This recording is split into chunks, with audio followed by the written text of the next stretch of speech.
Se o celular é o seu companheiro inseparável desde a hora que você acorda até quando vai dormir, esse programa é para você. Se você já teve a sensação de estar hipnotizado pelas redes sociais ao ponto de adiar tarefas importantes, esse episódio também é para você.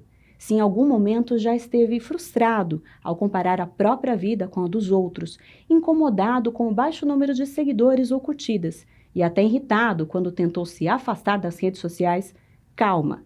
Essas são reações cada vez mais comuns na nossa sociedade moderna e é por isso que você não pode perder a edição número 5 do Pauta e Prosa, Redes Sociais, Autoestima e Dependência. A minha convidada é a prestigiada professora de filosofia Lúcia Helena Galvão, voluntária da organização internacional Nova Acrópole, que ensina filosofia à maneira clássica. Ela também é palestrante, poetisa, escritora e roteirista das peças A Voz do Silêncio, adaptada do livro homônimo de Helena Blavatsky, e O Profeta, de Khalil Gibran, que está em cartaz até junho em São Paulo. Boa tarde, professora. É um prazer imenso tê-la aqui conosco para falar desse tema tão importante sobre o ponto de vista filosófico, né? Como a filosofia pode nos ajudar a repensar esse momento histórico que estamos vivendo. Afinal de contas, a gente não pode se afastar da tecnologia, mas podemos aprender a lidar melhor com elas, né? E sabemos que hoje as redes sociais, elas são feitas com esse objetivo, né? Para prender a nossa atenção, né? A chamada economia da atenção. E existe aí um algoritmo, né? Que mapeia as nossas reações. Hoje a câmera frontal do celular, ela inclusive pode captar, é assustador, mas ela consegue captar as nossas expressões, se estamos tristes, se estamos felizes, e a partir daí ir conduzindo e guiando o nosso comportamento. E eu queria perguntar para a senhora, do ponto de vista filosófico, por que é que estamos tão suscetíveis a essa manipulação? Muito prazer por estar aqui, por conhecê-la, satisfação. Na verdade, eu costumo dizer que o vício em redes sociais é uma versão moderna da tendência que nós sempre tivemos de fugir da nossa própria vida. Quando, de alguma maneira, nos parece que a nossa vida está apática, quando não temos objetivos claros, quando não sabemos exatamente aonde queremos chegar, nem quem somos, essa frustração, esse tédio da vida faz com que a gente procure rotas de fuga. Já foram as telenovelas, já foram livros, já foram folhetins, revistas. Hoje temos as redes sociais. No futuro, provavelmente, a inteligência artificial fará o mesmo. Ou seja, é muito complicado você impedir que a pessoa se aliene de alguma maneira quando ela não está ligada à vida, quando não está entusiasmada com aquilo que faz, com o seu trabalho, com a sua vida familiar, sua vida pessoal. Ela, logicamente, vai ter um espaço, e esse espaço vai ser preenchido por alguma dessas coisas que oferecem a ela uma vida mais multicolorida, com mais emoções. Então, as rotas de fuga sempre existiram. As redes sociais são simplesmente, a gente poderia dizer, a bola da vez. O que nós estamos usando para fugir da nossa própria vida. Uhum. Sim, professora, tem razão. E tem até o trecho no trabalho de mestrado, porque agora as redes sociais, elas são objeto de estudo para muita gente, né? Porque é, inclusive, uma máquina de ganhar dinheiro, né? Tá aí os influenciadores. E ele compara, né, no estudo que ele fez, que chama-se Economia da Atenção, a sedução algorítmica nas plataformas digitais, ele faz uma comparação muito interessante com os caça-níqueis, né? Aquelas máquinas. E ele diz que a rede social, ela nos força a criar um hábito, o cacuete da distração, que quanto mais você vê, mais você quer, porque você está ali criando o hábito da expectativa, de ver uma imagem que você gosta, ser notificado, receber uma mensagem ou uma gratificação instantânea, uma curtida, né? Só que, assim que eu até vou ler um trechinho para não me confundir, que ele fala que, seja como uma máquina caça-níquel, seja como um aplicativo projetado para nos fisgar, como usuários estamos fazendo o mesmo, pagando pela possibilidade da surpresa, nas máquinas com dinheiro, nas redes sociais com a nossa atenção. E raramente nós nos damos conta de como sai caro o que nos parece que é de graça, né? Que nem eu queria perguntar para a senhora, qual o preço dessa perda de tempo? É perda de vida? Com certeza, um dos preços mais caros que pagamos é que nunca estamos inteiros no lugar em que estamos. Carl Jung, o grande psiquiatra fundador da psicologia analítica, ele costumava usar uma expressão, corpo e mente juntos. Isso é o ideal em toda a nossa ação. Em geral, não estamos presentes nas refeições, porque o celular tem alguma coisa interessante. Não estamos presentes se estamos, por exemplo, sentados numa varanda diante da natureza, o celular é mais interessante do que a natureza. Ou seja, acaba que nós somos roubados da vida diária, da atenção às nossas tarefas, à nossa convivência social, por algo que nos parece mais multicolorido, mais atraente. E como você falou muito bem, que nos traz alguma gratificação. E nós fazemos esse jogo, damos o feedback disso, quando também saímos curtindo os demais. Então, Sim. é quase que um acordo tácito. Vamos nos curtir, porque isso é uma compensação que me deixa realizado, eu me sinto percebido, eu me sinto aceito, e cada vez mais isso vai ocupando um espaço preponderante na nossa vida. Sim, só que é uma sensação muito rápida, né? Uma adrenalina até aqui. Isso é objeto de estudo da USP, inclusive, que tem um grupo que ajuda pessoas hoje dependentes, né, do que eles chamam da nanotecnologia, né? E que diz que a dor de se afastar do celular, das redes sociais, é comparável à dependência de cocaína, de drogas, né? Porque é aquilo, você é levado a um nível de dopamina e depois você não sabe lidar com a frustração de perdê-la, né? E eu queria perguntar para a senhora, inclusive, você falou muito bem sobre a questão dos rituais, da importância dos rituais, da atenção plena de uma refeição, de contemplar a natureza. Como que a gente pode resgatar, entendeu? A sacralização do momento, da presença dos pequenos rituais cotidianos. É um ato de vontade e nós temos que partir do princípio de que a nossa vida é tremendamente interessante. Ela tem um potencial de realização enorme. Trazermos para dentro da nossa vida os atributos que são simulados nas redes sociais, mas que são autênticos na nossa vida. Podemos observar os detalhes da natureza, de onde estamos. Me recordo que uma vez, junto a alunos do meu curso de filosofia, eu perguntava a eles como é o teto da sala em que você trabalha. E nenhum deles soube me dizer com precisão.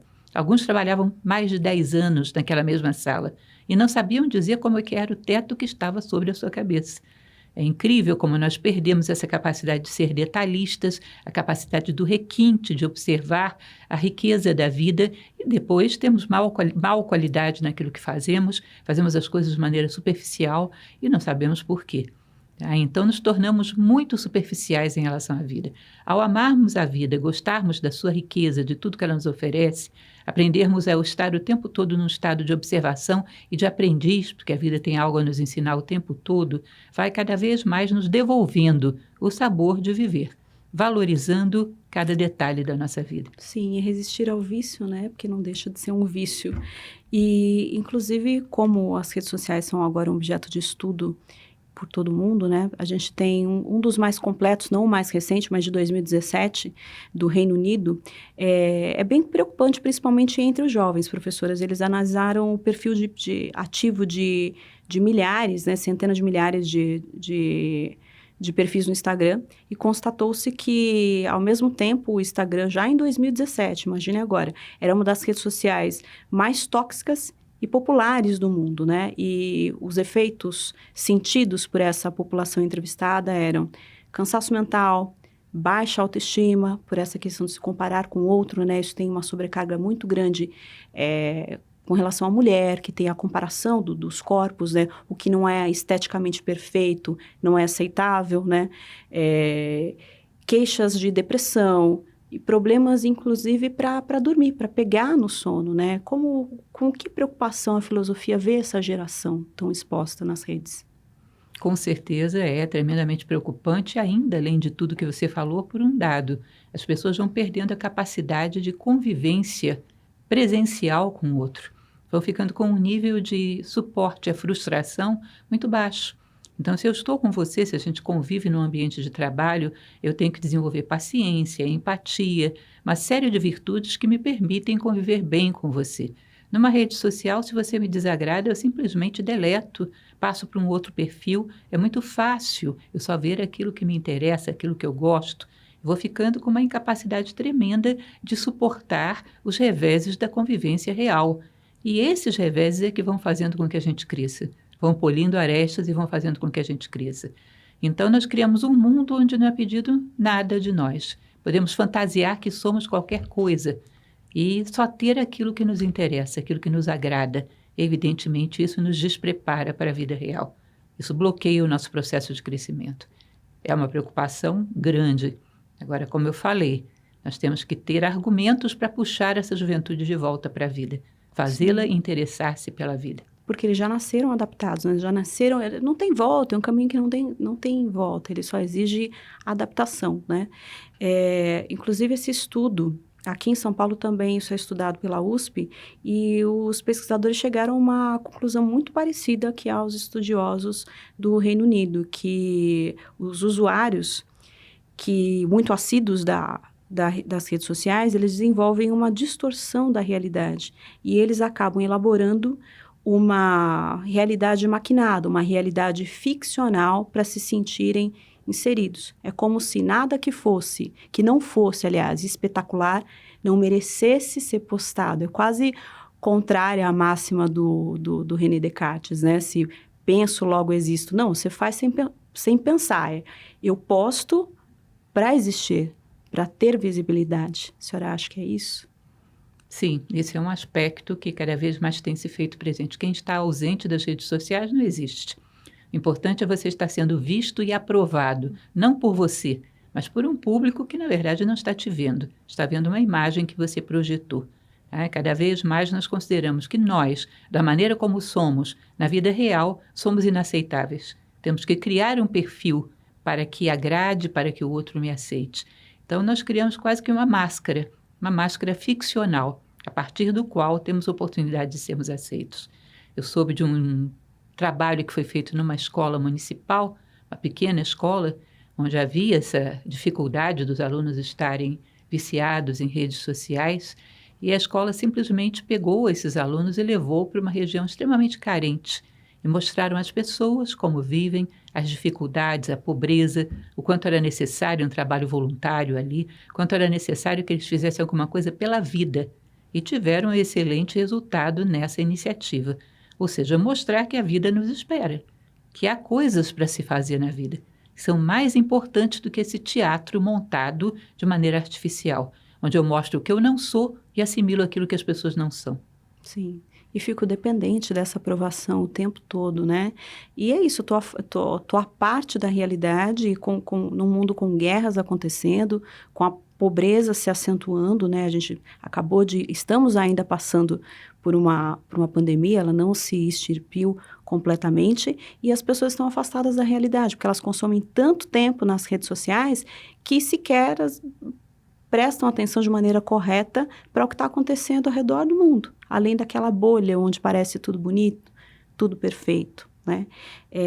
Uma outra pergunta sobre... A senhora faz uma comparação que eu acho genial sobre os ovos de cuco, né? Que é mais ou menos o que tem a ver com o que a gente está conversando agora. A gente sequer, que é aquele passarinho inteligente danado que pega o seu ovo e coloca no ovo do vizinho, e que é o vizinho que choca, faz o trabalho por ele. Às vezes a gente pode, eu ia perguntar se a senhora concorda, que de tanto ver e assimilar essa realidade artificial e perfeita, a gente acaba assimilando ideias que não são nossas, como se elas fossem, como se elas tivessem nascido da nossa cabeça e não são. Sim, isso é um processo muito fácil de acontecer nas redes sociais. Eu ainda acho que a inteligência artificial vai piorar esse quadro. E isso está num livro de origem egípcia, que é o Caibalion, onde se diz que nós temos uma mente masculina e feminina. Feminina é aquela que pega a ideia, desenvolve, faz com que ela cresça e apresenta ao mundo. E a masculina é aquela que gera semente, aquela que insemina a mente. O ideal é que nós fizéssemos ambas as funções, tivéssemos ideias próprias, inseminássemos a nossa mente com ideias próprias e desenvolvêssemos também dentro de nós com a nossa própria parte feminina. Mas muitas vezes essa semente que faz a nossa mente trabalhar veio de fora, é jogada discretamente ali. Então nós podemos ver que as redes sociais elas são uma caixa de ressonância daquilo que eu chamo de normose, que é uma massificação, o que todo mundo pensa, o que todo mundo faz, o que está na moda, os conceitos que todo mundo tem, de tal maneira que se você não se enquadrar em alguns desses quadradinhos, você está fora, não tem espaço para você nesse mundo. Então ela é uma inseminadora de ideias, que depois são desenvolvidas por cada um e a pessoa diz, é minha ideia, fui eu que desenvolvi. Mas na verdade, a semente partiu de uma alienação coletiva. É muito comum isso. Muito fácil que, de repente, você veja metade indo para um lado pensando de um jeito, metade indo para o outro lado pensando de outro. Não é possível. Ali você tem milhares de pessoas, todas pensam exatamente igual. É Não lógico existe o que caminho do meio, né? Por isso que na internet é tão acentuada a ideia da polaridade, né? Seja na política, seja no feminino, seja no machismo. Parece que não existe mais o caminho do meio, né?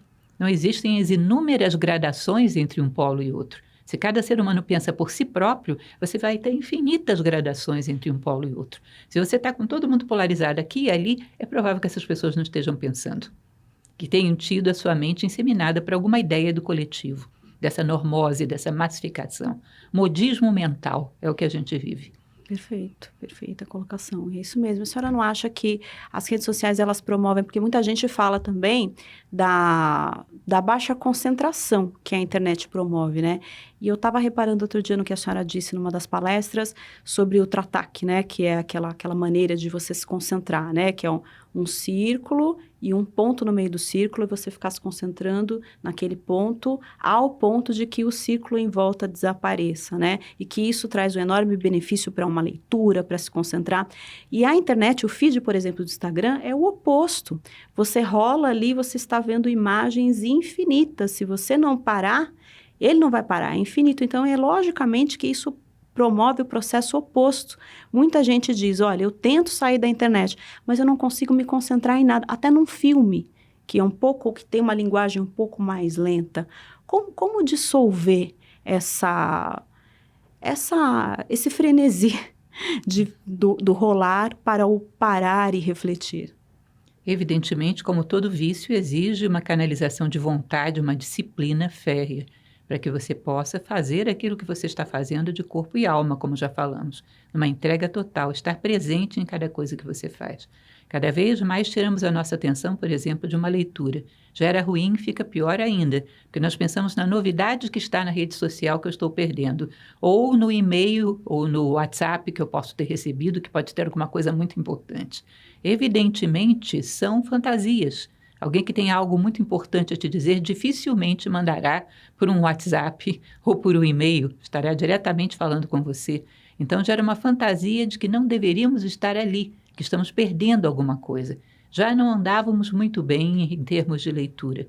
E isso, nesse momento, dificulta muito mais, gera uma ansiedade, como se eu estivesse perdendo algo de muito importante. Todo vício, nós podemos pegar, por exemplo, o exemplo de parar de fumar. É disciplina, é um primeiro momento sofrido, onde sentimos quase que uma síndrome de abstinência. Temos que ser capazes de ter essa continuidade, perseverança e constância, até que esse primeiro período mais difícil passa. E você começa a sentir menos falta, vai se envolvendo com outras coisas, vai se envolvendo com uma vida mais natural, tá? Mais apropriada para um ser humano, mais conexão com a vida.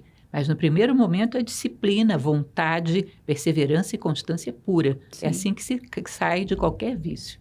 E a senhora já falou também em alguns momentos, em outras palestras, que nós estamos numa sociedade viciada em prazeres imediatos, né? Que nos falta determinação para vencer. A gente quer tudo para ontem, visa o resultado, foca-se no resultado, sem desenvolver, por exemplo, a caminhada inteira de processos mentais de fortalecimento para poder chegar naquele objetivo final, né? O que a filosofia tem a nos dizer para fazer esse caminho, então, para valorizar a sabedoria do caminho, né? Com certeza, é uma das coisas que podemos observar na história. Todas as grandes criações que realmente trouxeram algo de qualidade para a humanidade tiveram um longo caminho de desenvolvimento.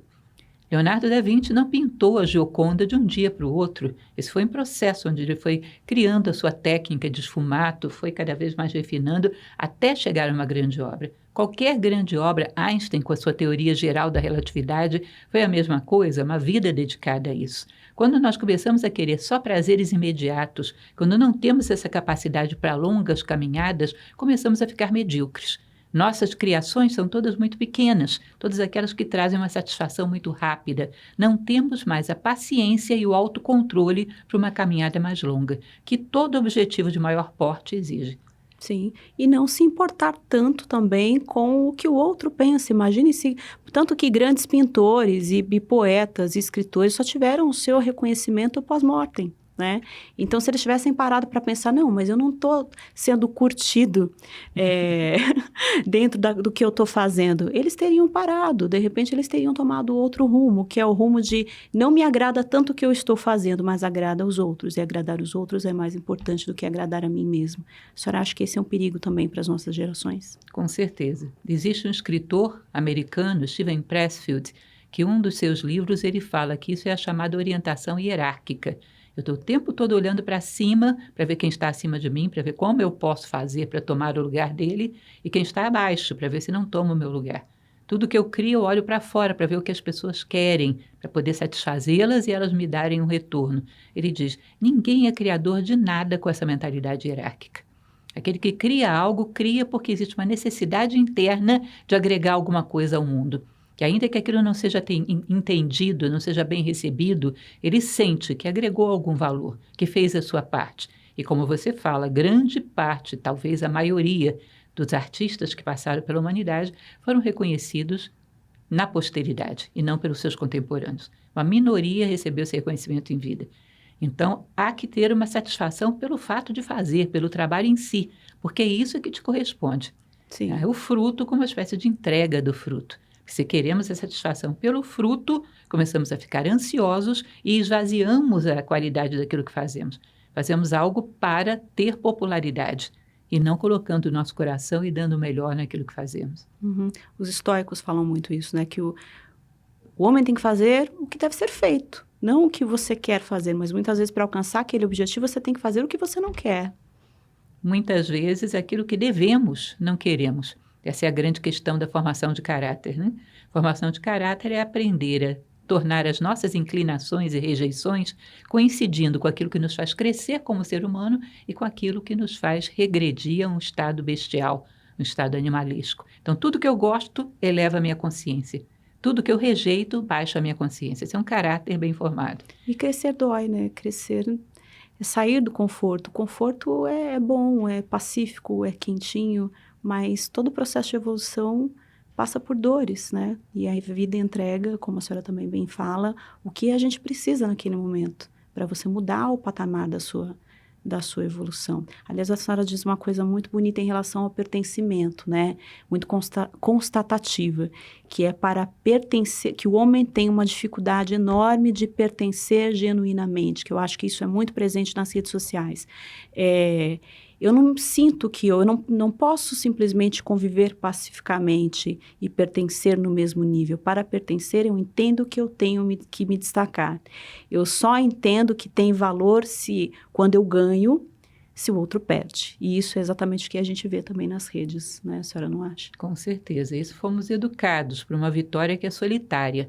Se você chega para alguém e diz, tirei o primeiro lugar numa maratona, vão te perguntar quantos concorrentes havia e quantos tiraram em primeiro lugar. Se você disser todos tiraram em primeiro lugar, acabou o teu mérito. Porque o teu mérito só tem algum sabor se você tem uma multidão de derrotados, morrendo de inveja de você. Ganhar junto é muito raro. Em geral, é ganhar sobre. Tem que haver fracassados para que o teu mérito tenha algum sabor. Sim. É por isso, a senhora acha que nós, nas redes sociais, nos incomoda o fato de nos sentirmos inferiorizados se a publicação do outro é mais relevante, né? De acordo com alguns parâmetros atuais, que nem todos, felizmente, concordam, se o fulano tem mais seguidores, se o fulano é mais curtido, é por isso que a gente se inferioriza tanto, porque nos achamos perdedores ao olhar o outro? Sim, hoje se tornou uma nova moeda, né? Que é ser seguido, é ser curtido. Então, é uma nova moeda, como se você fosse uma pessoa rica, porque tem muitas curtidas, muitos seguidores. Chega ao ponto tal de pessoas comprarem seguidores artificiais e se sentirem importantes sabendo que os seus seguidores são artificiais. E muitas vezes são pessoas extremamente solitárias, né, professoras, que têm milhões nas redes sociais, mas que não têm amigos reais. Aliás, que estão perdendo a habilidade de se comunicar bem com o outro, a desenvolver uma conversa sadia, a pensar por si só. Então, é perigoso mesmo, né? Sim, alguns anos atrás, eu vi a notícia de que um jovem, que era super popular nas redes sociais, teria morrido num acidente. Tinha milhares de seguidores e no seu enterro havia apenas os seus familiares mais próximos. Ali estavam os laços reais, o que ele tinha. O pai, a mãe, os irmãos, nada mais.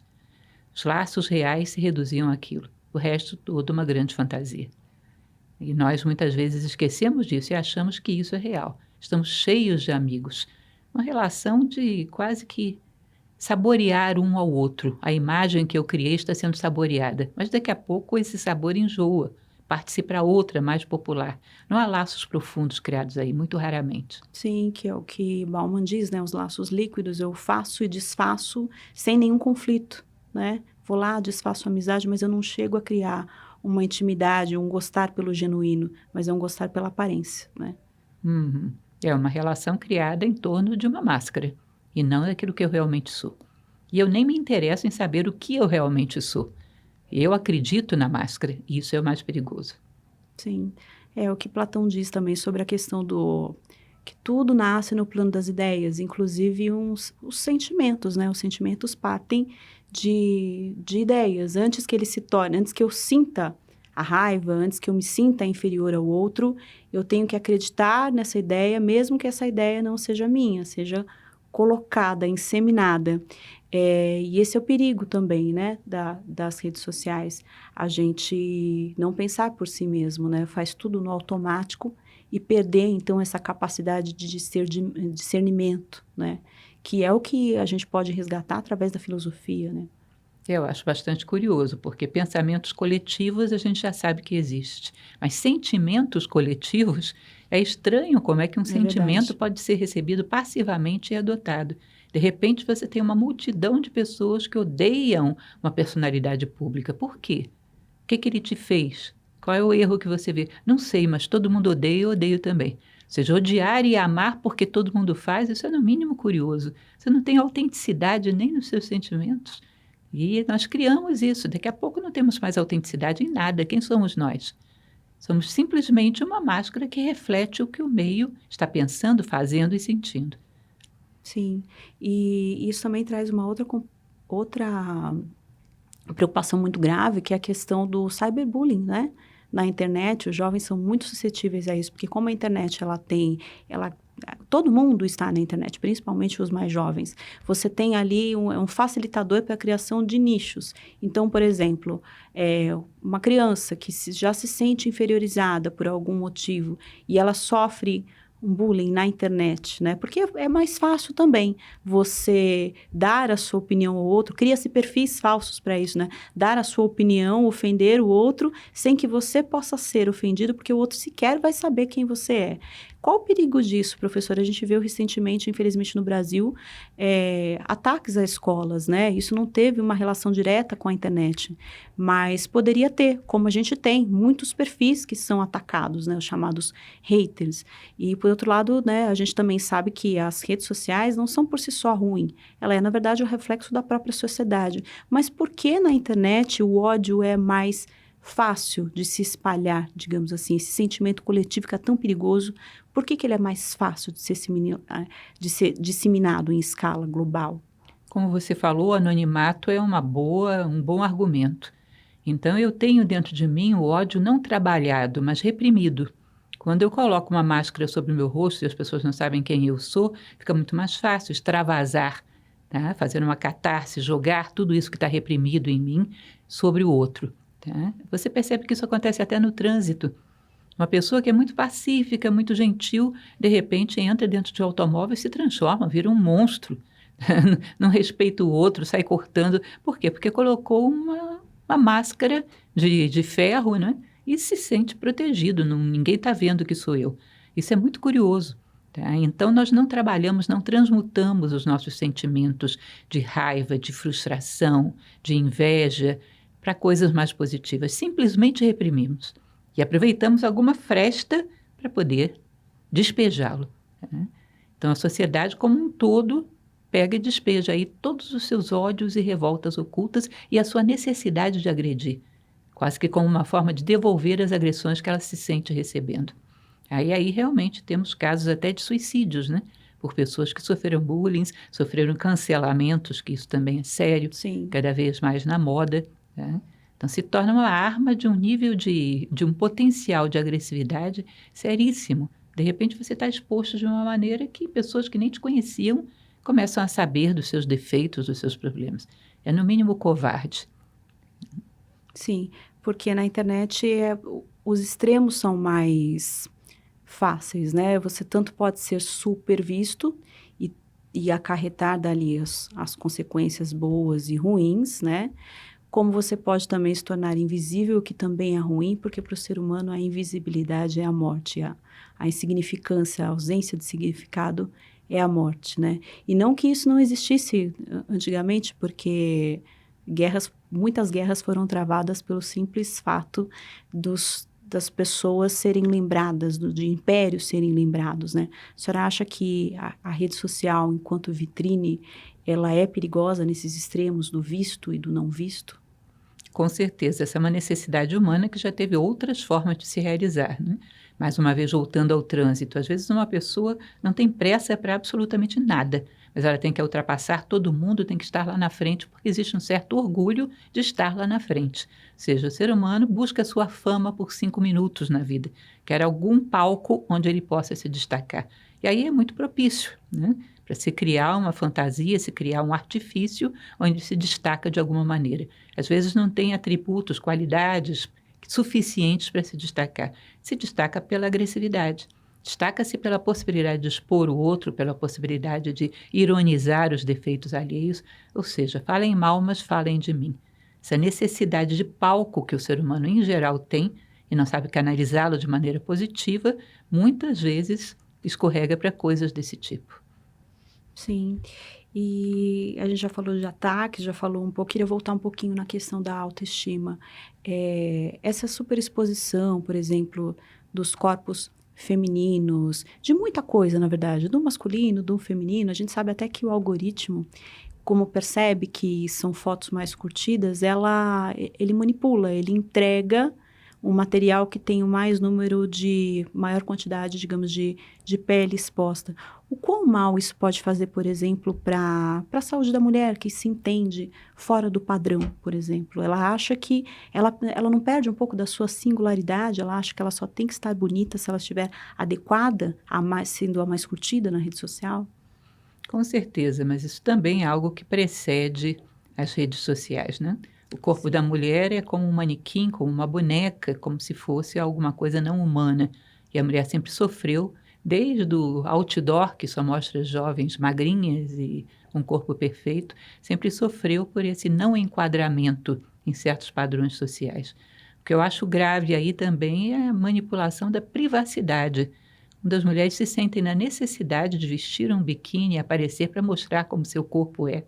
Ou seja, às vezes mostram o interior da sua casa, mostram os seus filhos, dentro de uma sociedade onde o risco é alto. E a privacidade é uma necessidade sadia, psicologicamente falando. Todos nós merecemos um grau de privacidade. Como expomos a nossa vida? Assim, às vezes de maneira muito inconsequente. Como devassamos a nossa casa, colocamos tudo aí para que qualquer pessoa veja, para que qualquer pessoa julgue e manipule da maneira que bem pretender. Quantas vezes essas imagens de corpo feminino são manipuladas digitalmente e daqui a pouco se colocam em sites de pornografia e coisas desse tipo. Quantos problemas já houve quando as pessoas se expuseram demais e essa imagem pode ser manipulada de todas as formas. E é perigoso porque a gente não tem ainda leis tão claras, né? Tem a Carolina Dickmann, mas não tem leis tão... Ainda é um território muito sem dono, muito perigoso a internet, né? Mas também, se a mulher, por outro lado, ela não faz isso, ela de se expor, digamos, ela se sente fora do padrão, fora do invisível, né? Então, é perigoso de todos os lados. Se ela faz, ela está exposta nem sempre de forma consciente aos riscos. E se ela não faz, ela se sente perdendo a concorrência, digamos assim. É necessário que a gente escolha pelo que queremos ser reconhecidos. Que tipo de amigos nós queremos que nos reconheçam? Por que valor queremos ser reconhecidos? Tem que fazer uma opção clara. Eu quero ser reconhecida pelo corpo mais belo da face da Terra, dificilmente vai ser reconhecido por aí. Tá? E mesmo que fosse, é uma coisa muito fugaz, daqui a pouco esse corpo já não é mais esse. Então, o que é realmente que eu gostaria que as pessoas reconhecessem em mim? Há outros valores, né, muito mais profundos e muito mais duradouros. Um pouco de reflexão talvez resolvesse essa questão. É muito negativo que a gente queira ser reconhecido por coisas tão fugazes. Evidentemente, denota uma insegurança e uma carência afetiva muito grande. Sim, e aciona, né, vários gatilhos da insegurança também. Professora, eu queria agora, para encerrar, falar um pouquinho sobre o caminho do meio. Se a gente tem que conviver na internet, como a filosofia pode nos fortalecer, né, que é a busca do conhecer a ti mesmo. Como a filosofia pode nos ajudar, então, a trafegar por esse caminho, tendo uma salvaguarda, né? Fortalecendo a nossa autoestima. Eu não preciso anular, apagar de hoje para amanhã todos os meus perfis, mas como conviver de maneira mais sadia nesse cyberespaço? A filosofia é um poderoso atrativo para a vida. Ela puxa você de volta para a vida. Para a filosofia, o elemento fundamental é você ter um sentido de vida, um ideal, saber onde você quer chegar com a sua vida. Ou seja, no meu último dia de vida, que tipo de ser humano eu quero ser? O que é que eu quero ter construído com a minha vida? Quero ser um ser humano mais justo, mais fraterno, um ser humano que tenha sido fator de soma para a humanidade, para mim mesmo, para o outro, para o mundo. Quero ter feito alguma diferença. Fixe essa imagem e faça com que todos os seus dias caminhem nessa direção. A gente começa a ter essa urgência de estar na vida, porque temos algo a construir, temos uma obra a construir, que somos nós mesmos. Aí, então, ela cria esse laço, esse vínculo com a vida. Temos uma boa motivação e agora podemos caminhar para ela. Cada vez mais a filosofia nos faz nos sentirmos atraídos pela saga, pelo desafio que é viver. Não existe saga nem desafio, não existe uma aventura maior do que viver e construir a si próprio. Cheia de surpresas, cheia de coisas inusitadas, cheia de grandes desafios. Todos esses atrativos não estão nada mais do que tentando simular a vida. A vida é mais interessante quando você dá atenção a ela. A filosofia é um atrativo para a vida. Ela te ajuda a organizar uma vida que nenhum outro vício ou simulador é capaz de comparar. Te amarra ao presente, te amarra ao momento em que você está agindo, ao lugar onde você está, dando o seu melhor, te amarra à necessidade de gerar obras que possam fazer diferença para o mundo. A senhora postou outro dia, inclusive, eu achei muito interessante sobre como pequenos hábitos, o resgate de pequenos hábitos pode nos ajudar, pode nos trazer de volta, né, à vida real, que é, por exemplo, escutar música clássica, ouvir as nuances, esse instrumento entra, esse instrumento sai. O que mais? Que mais bons hábitos a gente pode cultivar para substituir esses vícios tão nocivos? Ter algum contato com a natureza é excelente, né? Termos um tempo para estarmos em contato com a natureza é uma purificação muito boa para nós. Ter alguma disciplina de algum exercício físico onde nós possamos sentir o nosso corpo, fazer com que ele se sinta melhor, fazer com que ele se sinta mais sadio. Tá? Ter uma oportunidade de estar consigo mesmo, fazer um pouco de vida interior, aquele momento que você reserva do seu dia para virar para dentro e conversar com você mesmo. Saber quem você é para não permitir que qualquer outro te julgue. Você mesmo está na construção de si mesmo, você mesmo está na descoberta de quem você é, né? Não ficar tão suscetível ao julgamento alheio. Um diálogo interno que te dê paz de espírito, que te diga, hoje o meu dia foi digno de um ser humano. Hoje eu tive uma trajetória digna de um ser humano. Cada vez mais ir reforçando os pontos positivos, polindo arestas nesse diálogo interior. Isso é daí que nasce a nossa identidade, nosso autoconhecimento. Então são pequenas disciplinas, pequenas coisas para manter a nossa consciência elevada, para estarmos no fluxo da vida, sempre interessados, sempre nos renovando. Estabelecer horários, por exemplo, para as redes sociais ajuda? Tirar as notificações, silenciar um pouco o celular ajuda também? Eu acho que você reduz o horário, mas você continua usando da mesma maneira. O ideal que seria que as redes sociais, como qualquer coisa na vida, eu coloque alguma coisa lá quando esse algo tem algo a acrescentar às pessoas. Ou seja, eu sou fator de soma no mundo. Isso que eu vou falar acrescenta alguma coisa a quem ouve?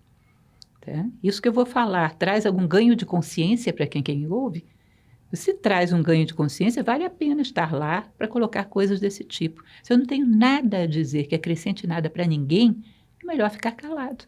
Até quando falamos é assim, temos que analisar o que eu vou dizer, vale a pena ser dito, vale a pena ser ouvido, eleva ou baixa a consciência dos outros. Tá? Nós temos que saber que contribuição estamos dando ao mundo. Então não é o tempo que você passa nas redes sociais, é o que você, qual é a necessidade que você tem de estar lá. É mudar o olhar sobre ela. Com certeza. Eu Tá também certo. tenho a minha rede social, tenho um Instagram, e ali é o que eu coloco, uma reflexão filosófica, que eu coloco. Aliás, qual é, professora? Porque tem agora uma peça em cartaz, né? O Profeta, de Khalil Gibran, que fica até junho. Quem quer saber mais sobre filosofia, sobre a Nova Acrópole, que tem podcasts fantásticos, como que eu faço para acessar? Bom, você pode acessar o meu Instagram, que é o Prof. Lucieliana Galval, ou você pode acessar o YouTube da Nova Acrópole. Basta entrar no YouTube e digitar Nova Acrópole, você vai ver, tem mais de 700 palestras ao vivo, online, algumas gravadas, outras ao vivo. Tá? Tem um trabalho muito significativo aí, todas gratuitas. Né? Sim. E também o próprio site da Nova Acrópole, o Tá aí, www.acropole.org.br. vou colocar em GC, e tá aí um bom exemplo de redes sociais, você ouvir para se construir, para se conectar com você mesmo, para aprender filosofia. É isso, professora, eu agradeço muitíssimo a participação da senhora, muito enriquecedora. Chega ao fim o nosso 5º episódio do Pauta e Prosa, redes sociais, autoestima e dependência. Participaram desse programa a pauta de Caio Canavieira, Rodrigo Nava como estagiário, Natália Galego na produção, direção de áudio e vídeo do Guilherme Romero e apresentação e roteiro por mim, Valesca Quintela. Muito obrigada, professora. Foi um grande prazer. Eu que agradeço. Muito obrigada. Obrigada.